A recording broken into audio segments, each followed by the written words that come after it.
Buongiorno e ben ritrovati con una nuova edizione del TG Flash di New Sicilia. In apertura, giovani siciliani sempre più sedentari e lontani dalla cultura. A rivelarlo è l'Atlante dell'infanzia a rischio di Save the Children, che colloca la Sicilia tra le regioni con i maggiori divari nelle opportunità educative e sanitarie. Solo il 32% degli adolescenti, infatti, legge libri non scolastici e oltre il 30% non pratica attività fisica. Critica anche la situazione sanitaria, appena 31 posti in neuropsichiatria e nessuna struttura residenziale per adolescenti fragili.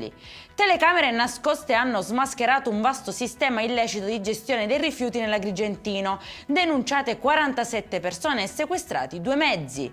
Scoperto a Palermo un ammasso di 184 estintori abbandonati e pronti per essere caricati su un furgone. 4 uomini stavano tentando di smaltirli come ferro vecchio senza alcuna autorizzazione. Per loro è scattata la denuncia e l'intero materiale è stato sequestrato.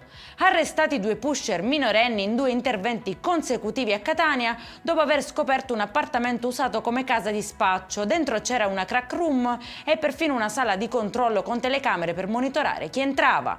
È in chiusura un nuovo trabocco lavico sullo Stromboli. Dalle 19:30 di ieri un flusso di lava scende dalla zona nord del cratere lungo la parte alta della sciara del fuoco. Tremore vulcanico e deformazioni del suolo restano stabili, con un quadro monitorato costantemente dall'INGV.